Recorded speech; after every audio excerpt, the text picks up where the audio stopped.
ስም እንደዚህ ምናምን ብዬ ዘጋው። ከዛ በኋላ ምን ተፈጠረ? ኤላ ቲዩብ የሚባለው ሰውዬ እያንዳንዱን ነገር እየቆራረጠ በራሱ መንገድ ወስዶ ጸበል ይሸጣሉ።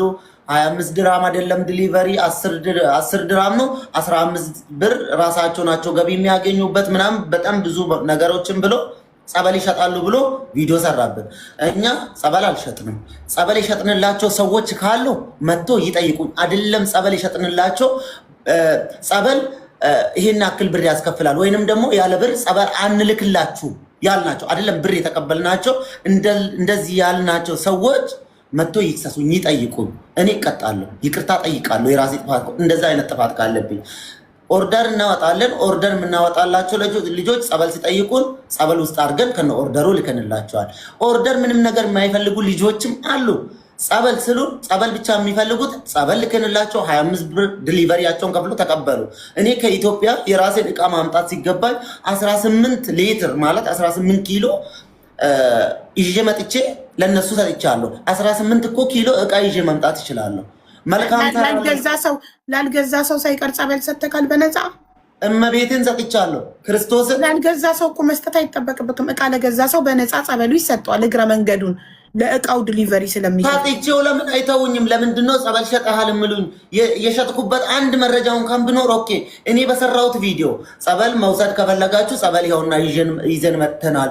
2 ሰው 3 ሰው አይደለም አቡ የጠየቅን በኮመንት እንዳለ ገዳሜ እጄ ላይቭ ስገባ ላይቭ ላይ ይጠይቁኛል። እኔ ላይቭ ላይ የጠየቁኝን ሰዎች ሁላ እኔ ቁጥራቸውን አልያዝኩኝም። ጸበላችሁ መጥቷል ውሰዱ ማለት አልችልም። በሚዲያ እንዳሳየኋቸው በሚዲያ ነው አይደል ጸበል ነውና ውሰዱ ብዬ ቪዲዮ ሰራው። ጀስት እሱ ኦኬ። ከዛ በኋላ ጥያቄ የፈጠረባቸውና ሊያሰድባቸው የሚችለው ሌላ ነገር ደግሞ ምስቱ ቤት ውስጥ ተሽከረከረች። ምን ሆነች ትሽከርከራ ገዳም ላይ አይደለም ያለ ነው። ምናልባት ስለዚህ ጉዳይ ላይ ገባሽ ይችላል። እምነቷ አይደለም ምናምን ልሉሽ ይችላሉ። ይሄን ነገር መናገር አትችይም ነው አይደለም። አሁን አንተ ጸበል ሸጥክ ከተባለ ጸበል በነፃ የሚሰጥ ነገር ስለሆነ የማይሸጥ ነገር ስለሆነ የሸጥክበትን ማስረጃ ያቅርቡ። ሲምፕል እኮ ነው። ያቅርቡ። ለጸበል የከፈሉበትን ደረሰኝ ያቅርቡ። ይክሰሱ። እኔ ከፍላለሁ መልሼ እጥፍ አድርጌ ይቅርታ ጠይቄ ገንዘብ መልስላችኋለሁ። ሌባ አስመሳይ ምናምን እያላችሁ ምጽፉ ሰዎች ሌላ ነገር አለ ከጸበል ውጭ የማላውቀው በቃ ያልነገረኝ ነገር አለ። ምንድን ነው ያልነገረኝ ነገር ካለ እስኪ ተናገሩ። ምንድን ነው? ጸበል ሸጥክ፣ ኦኬ ሸጠ፣ ማስረጃ ማለት በማስረጃ ነው የሰው ልጅ መነጋገር ያለበት አይደል? በቃ ጸበል ሸጠልን የሚል ሰው ደረሰኝ ለጥፎ ቪዲዮ ይስራ። ራይት። ሌላ ነገር ካለ ደግሞ በግልጽ ንገሩኝ። እኔ ያልገባኝ ነገር ካለ እንግዲህ ጸበል ሸጥክ ተብዬ ነው ስሜ እየጠፋ ያለው ሰዎች እየፈረዱብኝ ያሉት ነው አይደለ? እሺ በቄ ጸበል ሸጠ የሚል አካል ይኸው ደረሰኝ ብሎ ሌላ ምንድን ነው? ይሄ ነው እንደዚህ ያናደደክ? በቃ ይሄ ነው እንዴ?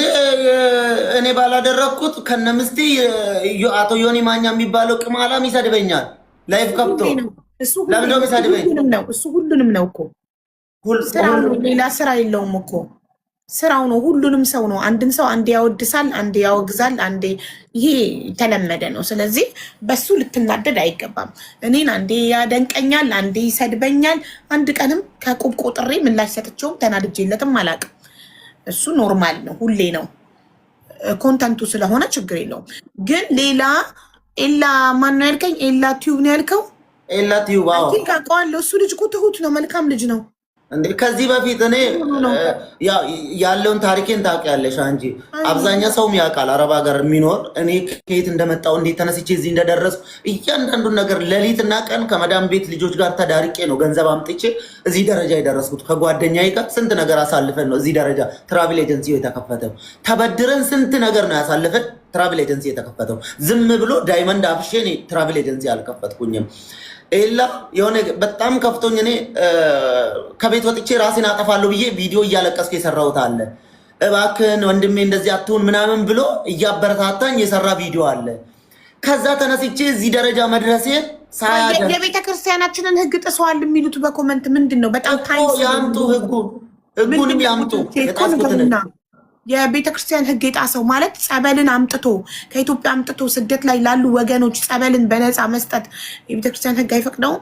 በዚህ ነገር ለምን አይናገሩም? በዚህ ነገር አንቺን ላነካካሽ አልችልም። እነ መዝሙረ ያሬድ ምናምን ስላሉ አባቶች ምናምን ስላሉ እነሱ ጋር እንትን እንላለን። ምክንያቱም ሌላ ነገር ሊያመጡብሽ ይችላሉ። እኔ ላነካካሽ አልፈልግም። አይ እኔም እኮ ማወቅ አይደለም በነፃ አይደለም እያሉ ነው።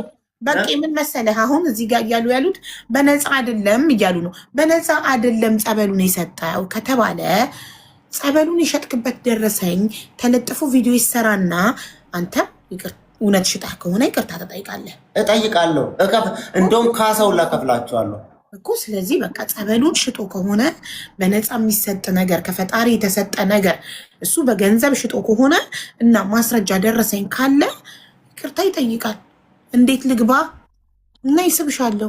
እንዴት አልሸጥኩም እንጂ ገንዘብ ከፍዬ እኮ ነው። 1 ኪሎ እኮ 10 ብር ተከፍሎ ነው የሚታለፈው። እኔ ራሴ ይዤ ስለመጣው ነው እንጂ እቃ ከኢትዮጵያ ስናስመጣ 1 ኪሎ 10 ብር ነው። ባስከፍላቸውስ መብት አይደል እንዴ? ከፈለገ ይወስዳል፣ ካልፈለገ ይተዋል አይደል እንዴ?